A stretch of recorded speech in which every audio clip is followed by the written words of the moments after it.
جاہلیت میں جیسے میں نے ذکر کیا ہے کہ عورتوں کو حصہ نہیں دیتے تھے، بچوں کو حصہ نہیں دیتے تھے. جی. جب اللہ تعالیٰ نے قرآن کریم میں عورتوں کے حصے بیان کیے کہ جی بیٹی ہے تو آدھا مال لے لے گی اگر اکیلی بیٹی ہے، وَإِنْ كَانَتْ وَاحِدَةً فَلَهَا النِّصْفُ، جی. اور ماں ہے تو چھٹا حصہ لے گی. جب اللہ تعالیٰ نے یہ بڑے بڑے حصے دینا شروع کیے تو صحابہ کرام ایک دفعہ حیران و پریشان ہو گئے. حالانکہ صحابہ کرام نبی کریم صلی اللہ علیہ وسلم کی تربیت یافتہ تھے. جی. اب وہ لالچ، وہ جو جاہلیت میں مردوں میں ہوتی تھی وہ نہیں تھی صحابہ کرام کے اندر. اب وہ تربیت ہو چکی تھی، اور یہ اسلام میں آخر دور میں وراثت کی آیات، وراثت کی تفصیلات نازل ہوئی ہیں. جب یہ آیات نازل ہوئیں تو صحابہ کرام نے کہا عورتوں کو اتنا بڑا حصہ دے دیا گیا. یہ عورتیں تو یعنی خاندان میں باقاعدہ وہ ذمہ دار حیثیت میں نہیں ہوتی، اور انہوں نے کفالت بھی نہیں کرنی، انہوں نے خرچہ بھی نہیں اٹھانا، کمانا بھی نہیں ہے. تو یہ جو ہے وہ اتنا زیادہ حصہ یہ لے لیں گی.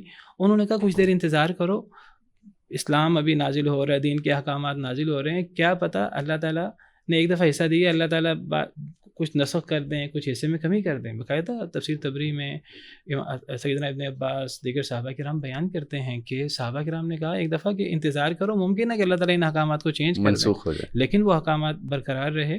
تو یہ جو بعض صورتوں میں عورتوں کو آدھا حصہ دیا، مرد کو ڈبل حصہ دیا، یہ آدھا حصہ بھی عورتوں پہ ذمہ داری نہیں ہے، اس اعتبار سے کافی زیادہ ہے. میں عام طور پر جب یہ بتاتا ہوں بیٹا بیٹی کے بارے میں، بیٹی کا حصہ کم ہے، آدھا ہے، بیٹے کا زیادہ ہے، تو مثال دیتا ہوں اکثر. میں کہتا ہوں اگر بالفرض ایک آدمی، اس کا ایک بیٹا اور ایک بیٹی ہے، وہ آدمی فوت ہو جاتا ہے، یہ بیٹا بیٹی دونوں ابھی بالغ تھے لیکن شادی شدہ نہیں تھے، تو مثلا آپ سمجھیے کہ اس آدمی کے پاس 30 لاکھ تھا اس کی جائیداد، تو اس کی 30 لاکھ جائیداد میں بیٹے کو کتنا ملے گا؟ 20 لاکھ. بیٹی کو کتنا ملے گا؟ 10 لاکھ. بیٹی کو آدھا ملا، بیٹے کو ڈبل ملا.